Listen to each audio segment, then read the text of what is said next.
Olá professora, sejam muito bem-vindos a mais uma pré-aula da Escola Bíblica. Eu sou o professor Nicolas, sou aqui de Blumenau, Santa Catarina, da Assembleia de Deus. E nesse vídeo a gente vai estar tratando a respeito da lição dos juvenis, agora do primeiro trimestre de 2020, a lição de número 13. Aqui em Blumenau a gente usa a revista Juvenis da CPAD, que tem como tema Conselhos Sociais e Espirituais dos Profetas Menores.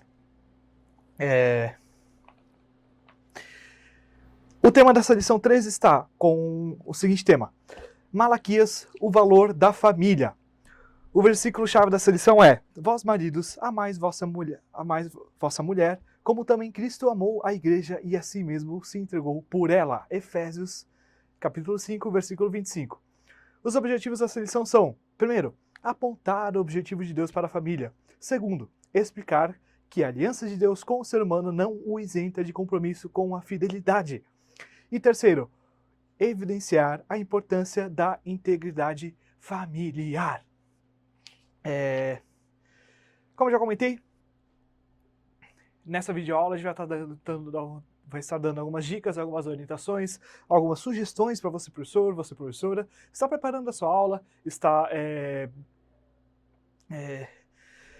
organizando suas ideias, organizando os temas, dando algum suporte também, conteúdo também em coisas que você pode fazer com seus alunos. E já entrando aqui na nossa lição.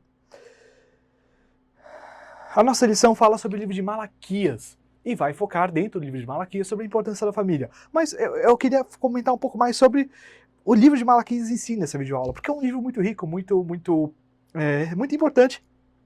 É o último livro profético do Antigo Testamento. Malaquias provavelmente é o último profeta do Antigo Testamento. Porque provavelmente nós não temos exatamente muita certeza. Não se sabe muito bem quem exatamente foi Malaquias. O livro não traz muita informação, não traz quase nenhuma informação a respeito dele, além do nome. E dentro de outros livros da Bíblia, outros livros históricos, tanto o livro de Crônicas quanto o primeiro e segundo Reis, nós não vamos ter informações a respeito de Malaquias. Ele provavelmente foi um profeta que teve um certo período, um período curto de profecia, talvez até não era tão conhecido, mas que a mensagem se espalhou dentro do povo, por entre o povo de Deus, o povo de Israel. E qual é o contexto do livro de Malaquias? O povo havia retornado à terra prometida. Eu não vou dar aqui nessa aula de novo um resumo a respeito da história de Israel, da história do povo de Deus, porque a gente já passou o trimestre inteiro estudando isso. Você provavelmente já sabe que quase todos os profetas, aliás, eles se encaixam em antes do exílio, durante o exílio ou após o exílio. E Malaquias, então, é um profeta que viveu após o exílio. Ele profetizou após o exílio. Depois do povo de Deus ter retornado à terra prometida, o templo já havia sido reconstruído, porém o povo de Deus permanecia em pecado. E de certa forma, quase os mesmos pecados, e talvez até piores do que aqueles que eles haviam cometido antes do exílio, antes do povo de Deus antes de Deus tirar o povo de Deus de dentro da terra prometida. Qual é o contexto então?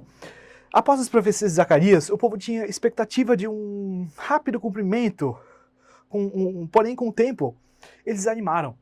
Por quê? Zacarias vem, ele promete o Messias, ele promete que Deus iria restaurar o seu povo, iria cuidar do seu povo, guiar, orientar. E o povo entra numa espécie de animação muito grande. E com o tempo, conforme ele passa, eles acabam perdendo um pouco a esperança, deixando o fogo apagar de certa forma, usando essa linguagem bem pentecostal, eles acabam deixando o fogo apagar. E com o tempo eles acabam sendo mais omissos na sua adoração a Deus, omissos na obediência, sendo mais relapsos na forma como eles se relacionavam com Deus. Então, depois de um certo tempo, Deus manda alguns profetas para profetizar para o povo, falar com o povo de Deus. E Malaquias vai ser um desses, possivelmente o último.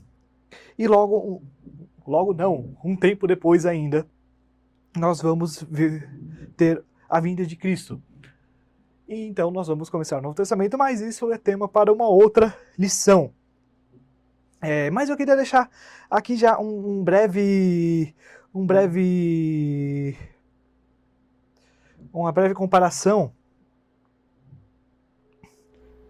com algo que aconteceu durante ainda a igreja primitiva.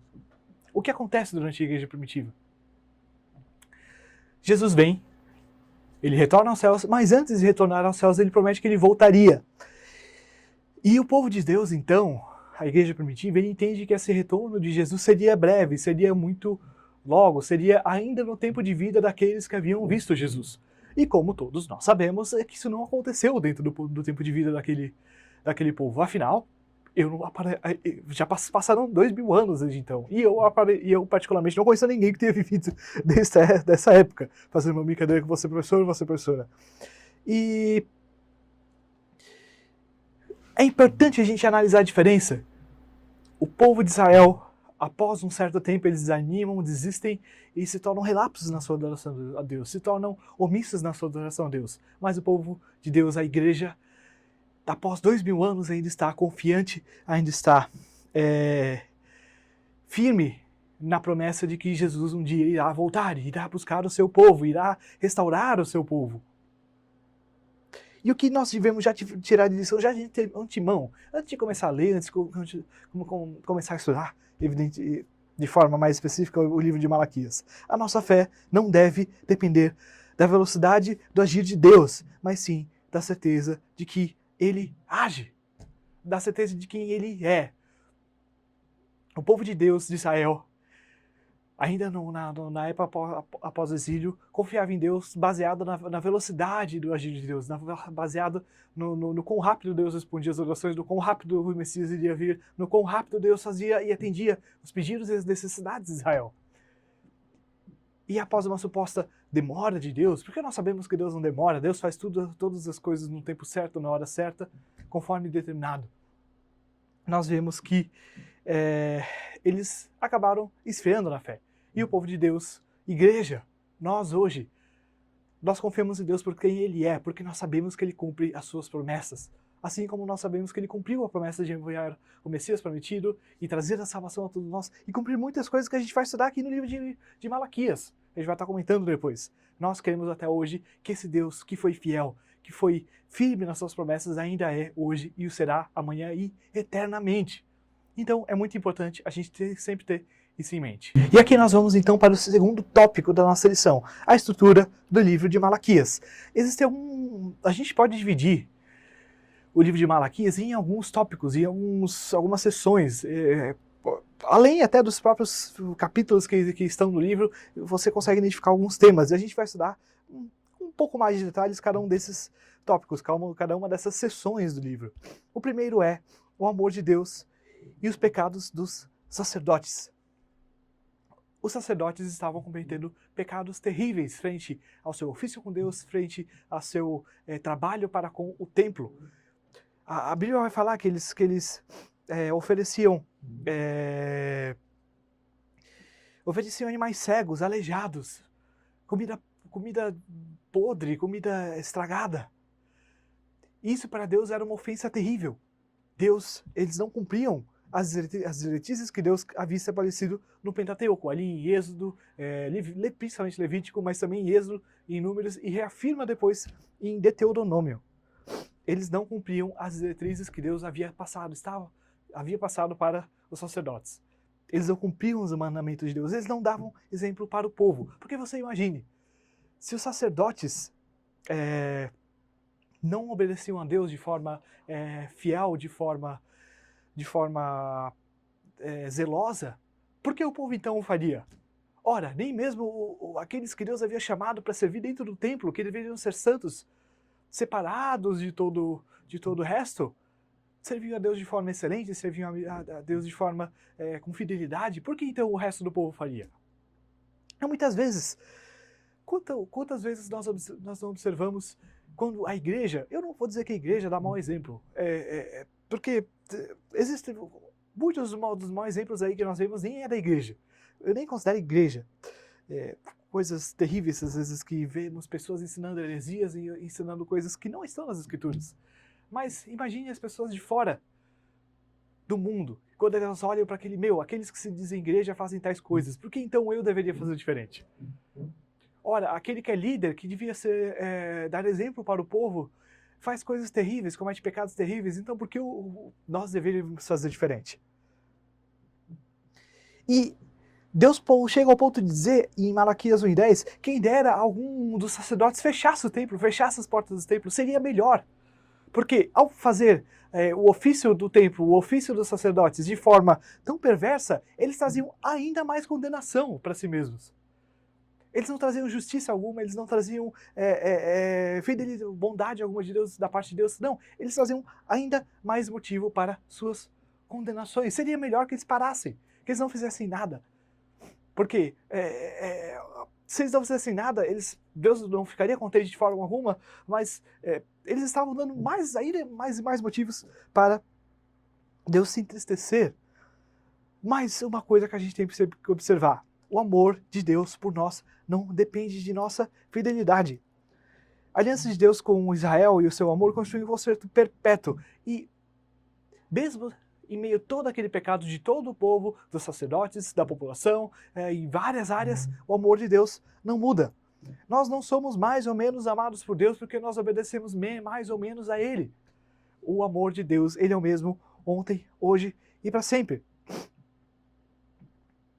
Quer nós estejamos mais perto ou mais longe de Deus.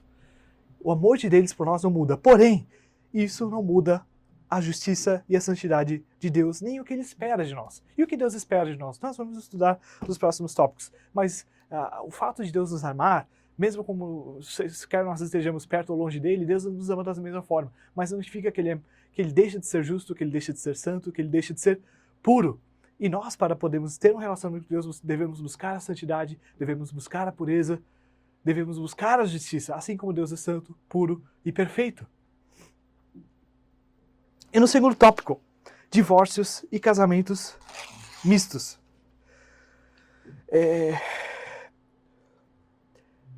Ainda no Pentateuco, Deus proíbe que judeus se casem com pagãos. E alguns entendem que a proibição de Deus se referia ao casamento com estrangeiros. Mas é muito importante a gente fazer uma distinção aqui. Quando Deus fala de casamento com estrangeiros, ele estava falando necessariamente de casamento com pagãos, de casamento com pessoas que adoravam outros deuses. Por quê? Não existia na época a distinção entre você ser de um determinado país e ter uma determinada fé. Se você era daquele país, você tinha fé daquela nação. Então, quando a Bíblia fala de casar com estrangeiros, de casar com pagãos, ele está necessariamente falando de casar com idólatras. Os estrangeiros poderiam vir ao povo de Deus e se converter ao povo de Deus. A Bíblia explicita todo o processo, como deveria funcionar, como que eles deveriam agir, qual era o sistema que eles deveriam seguir para poder se converter ao povo de Israel. Então, fariam parte do povo de Israel. Mas o que o povo de Deus, o povo de Israel, estava fazendo naquela época? Se divorciando de suas esposas judias e então casando com mulheres idólatras. Deus proíbe terminantemente o casamento entre o crente, entre o cristão, hoje o cristão, e pessoas que não são da fé. Por quê? Ele alerta, e com razão, de que aqueles que se casam com alguém que não é da aliança da fé, muito provavelmente cairão ou teriam mais risco de cair em idolatria, de cair em adoração a outros deuses, ou de se afastar da fé. Deus já havia proibido isso, havia alertado que isso aconteceria, e o povo de Deus fez isso ainda na época de Juízes, ainda na época de 1ª e 2ª Reis, 1ª e 2ª Samuel. Salomão, por exemplo, teve tantas mulheres, tantas e tantas mulheres e concubinas, e acabou adorando aos deuses delas, deuses falsos, deuses de madeira, de pedra, de ouro, mas que não eram o Deus verdadeiro. E pior ainda, eles não era um caso de um judeu que era solteiro e se casava com uma mulher pagã. Eles abandonavam suas famílias, abandonavam seus esposos para então se casarem e cometerem atos perversos diante de Deus. No meio do território da nação proibida de Deus, cometerem atos perversos e cometerem atos terríveis frente aos olhos de Deus. Desmantelavam suas famílias e desfaziam algo que foi feito para ser eterno. O casamento foi feito para ser eterno. Jesus fala de algumas situações onde ele pode ser... não vou dizer que Deus fala que ele pode ser desfeito, um tema muito polêmico, mas que o casamento não pode perdurar. Ou em situações de adultério, de abandono. Daí então, se a pessoa pode recasar ou não, é outros 500, não vou entrar nesse tema aqui agora. Mas o casamento foi originalmente criado por Deus para ser eterno. Por que isso? Nós vamos estudar depois, inclusive, ali no terceiro tópico. E seguindo em frente, tópico 2.3, a vinda do Senhor. Os judeus submergiram em confusão moral e perda da fé. Ao olhar a prosperidade dos ímpios e as dificuldades do povo de Israel, do povo de Deus, os judeus passaram a duvidar da fidelidade de Deus, a duvidar da justiça de Deus. E quantas vezes nós não vemos isso? Irmão, eu duvido que você nunca passou por isso. Se você nunca passou, quantas vezes nós não olhamos para fora e nós vemos pessoas de dentro cristãos fiéis? Não estou falando de cristãos nominais, estou falando de pessoas fiéis, cheias do Espírito Santo, que servem a Deus, que passam por dificuldades terríveis. E muitas vezes nós vemos a prosperidade do ímpio, de forma injusta até, através de corrupção, através de roubo, através de toda sorte de crueldade, de perversidade. Mas nós nunca podemos deixar de crer na fidelidade, na justiça de Deus para com seu povo e que ele será justo com todos. Da mesma forma que aquele que o serve, ele salvará, aquele que é ímpio, que não serve, terá seu destino. E que destino terrível, que Deus tenha misericórdia, que Deus salve, alcance, que o Espírito Santo converta essas pessoas de seus pecados, converta e as traga para Cristo. É isso que nós devemos desejar. Nós não devemos desejar o mal daquele que peca, nós não devemos desejar o mal daquele o mal daquela pessoa que comete atos perversos. Justiça com toda certeza, irmão. Não estou deixando aqui margem para você abrir caminho para a injustiça. Justiça sempre, com toda certeza, em todas as situações. Mas devemos orar para que essas pessoas se convertam dos seus caminhos e se arrependam e venham a Cristo. Deus promete que aqueles que fossem fiéis, Deus seria fossem fiéis a Deus, teriam fidelidade de Deus para com eles. E essa promessa, em última instância, é cumprida em Cristo. O ímpio não prospera eternamente. Aquele que foi justo mais do que todos nós, mais do que qualquer um de nós, mesmo crucificado, mesmo condenado por pecados que não eram seus, mesmo humilhado no madeiro, Deus não o abandona lá. Ao terceiro dia, ele ressuscita.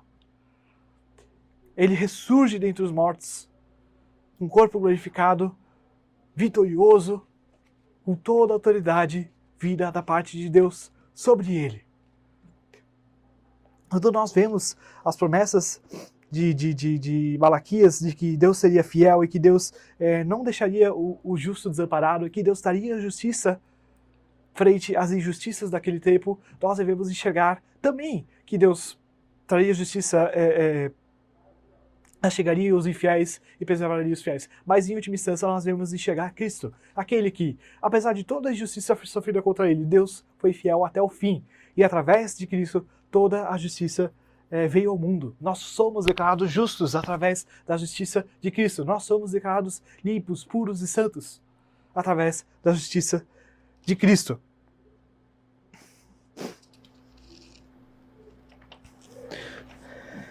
E penúltimo, os dízimos e as ofertas.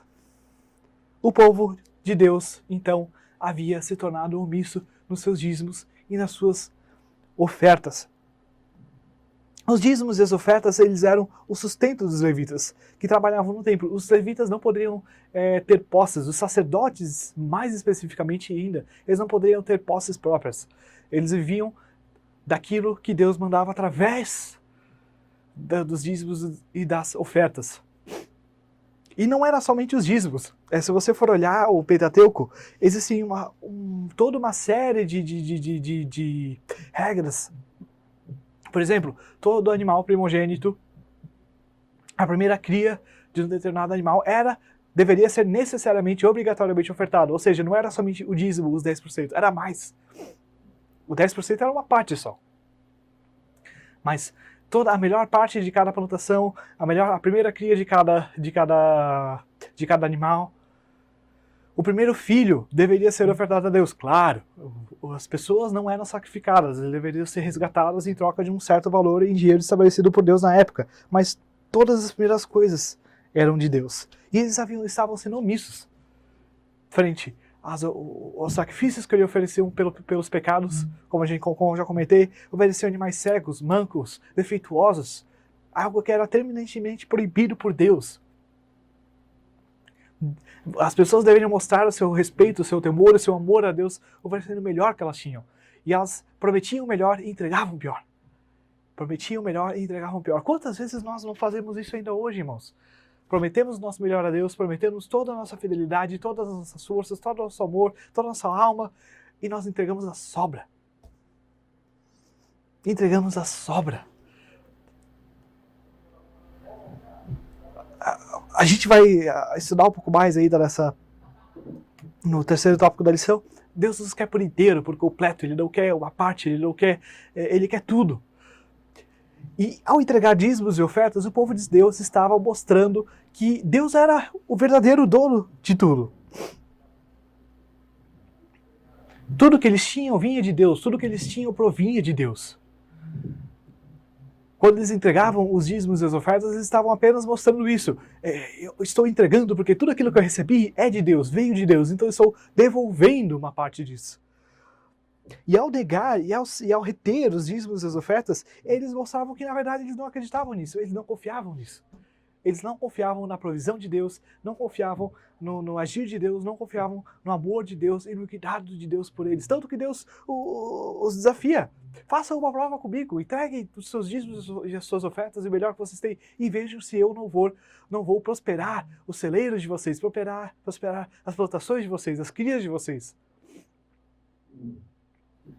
Mostrem que tudo que vocês têm é meu, então eu vou dar tudo o que vocês precisam, tudo o que vocês necessitam. Talvez eles não estavam sendo fiéis em suas ofertas e dízimos por estarem passando dificuldades. Lembrem bem, era um povo que havia saído do cativeiro, retornado do cativeiro, voltado para a terra prometida, talvez passavam por dificuldades.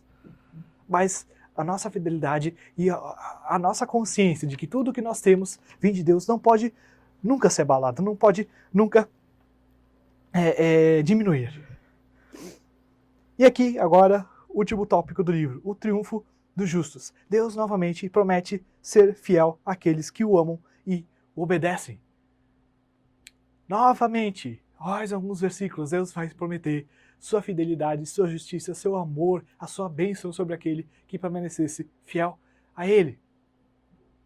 E, novamente, isso se cumpre em Cristo. Nós já podemos ter certeza de que Deus vai fazer isso, porque Ele já fez.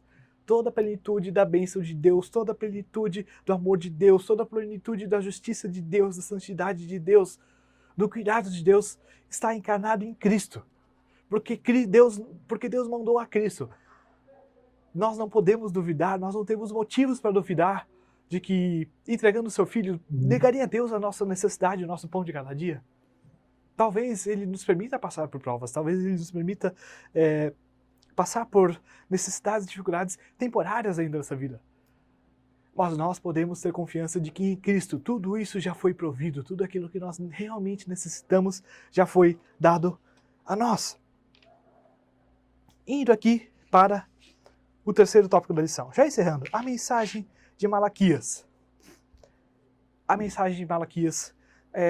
A lição vai falar muito da família, você pode estudar a respeito disso, você pode se aprofundar mais na lição a respeito disso. Mas eu queria citar mais um tópico. Fidelidade por inteiro. Deus nos quer por completo.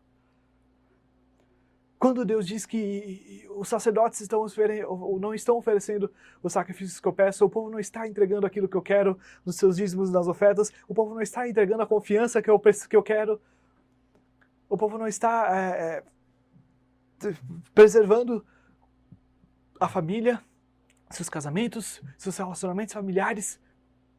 Deus está mostrando que Ele quer não uma parte ou outra, mas tudo, a totalidade de quem nós somos. Deus não quer a sobra de nós, não quer a sobra do nosso tempo. Irmão, Deus não quer a sobra do seu tempo, Deus não quer a sobra do seu dinheiro, Deus não quer a sobra da sua família, Deus não quer a sobra do seu ministério, Deus não quer a sobra do seu trabalho. Deus te quer por inteiro, Deus me quer por inteiro, Deus nos quer por inteiro, por completo. Todos os tempos, todos os segundos, todos os momentos, tudo que nós temos, tudo que nós somos, veio dele e é para ele. Tudo que nós podemos um dia imaginar ser é pela graça e pela misericórdia de Deus. E nós não devemos esquecer nunca disso, nós não devemos nunca duvidar disso. E aqui, fazendo um breve comentário a respeito da importância da família. Por que a família é tão importante? Não só no livro de Malaquias, mas em toda a palavra de Deus. A gente precisa observar que a Bíblia começa com o casamento de Adão e Eva e ela termina com o casamento. Você já parou para observar isso? Logo após a criação do mundo, Deus cria o homem e em seguida a mulher, e então ocorre o primeiro casamento. E a Bíblia termina nos últimos capítulos com um novo casamento no novo céu e na nova terra, onde nós um dia estaremos com nosso Senhor e Salvador. Deus usa muitas vezes na Bíblia para descrever o desejo que Ele tem pelo seu povo, o amor que Ele tem pelo seu povo. Ele usa a linguagem de marido e mulher, do marido que ama com sua esposa, da esposa que deseja o seu marido. Observe na Bíblia, em vários e vários livros, Deus vai usar a figura do casamento para falar do relacionamento entre Cristo e a igreja, entre Deus e o seu povo. Assim como o casamento foi feito para ser eterno, o casamento foi feito para ser nessa vida, claro. Na próxima vida, nosso Senhor Jesus Cristo já falou que ninguém vai se dar em casamento, mas nessa vida o casamento foi feito para durar até o fim, até a morte. Por quê? Porque na era vindoura nós teremos um noivo fiel, que nunca irá nos abandonar. Nunca, nunca, nunca, em nenhuma situação. Não vai haver divórcio, não vai haver tristeza, não vai haver separação. Da mesma, nossos casamentos, nossas famílias nesse mundo devem representar aquilo que nós teremos com Deus no outro mundo, na era vindoura. Aleluia. Como Deus é bom. Como Deus é bom conosco. Ele usa essa figura. Ele usa essa figura. E nós, nessa vida, devemos ter consciência de que isso nessa vida reflete a próxima. E aqui nós vamos terminando essa lição de número 13. E vamos terminando esse trimestre. Irmãos, como foi esse trimestre para você? Como foi esse trimestre para os seus alunos? Tire um tempo, se você for um professor único, tire um tempo você mesmo. Se tiver mais de um professor, converse com os outros professores. Qual foi a avaliação que eles fizeram desse trimestre? Durante esse trimestre, nós estudamos os profetas menores, nós aqui nas videoaulas demos várias sugestões de dinâmicas, de atividades que você poderia fazer com seus alunos. Eu aqui não dei muitas ideias dinâmicas nessa última lição, porque você pode até repetir algumas delas, que nem na última aula que eu gravei, eu comentei que você fizesse uma leitura de Abacuque durante a aula com seus alunos. Malaquias é um livro um pouco difícil, é um livro de juízo. Deus promete juízo, é um dos livros mais fortes nesse sentido. Mas você também pode fazer isso com seus alunos. Mas observe dentro dos seus alunos como foi a evolução deles, não só no conhecimento intelectual deles, mas no trato que eles têm com as escrituras. Seus alunos leem a Bíblia melhor hoje do que liam no começo do trimestre? Seus alunos entendem melhor a história da Bíblia, o contexto da Bíblia hoje do que entendiam no começo do trimestre? É muito importante isso, que você observe, que você tenha esse feedback.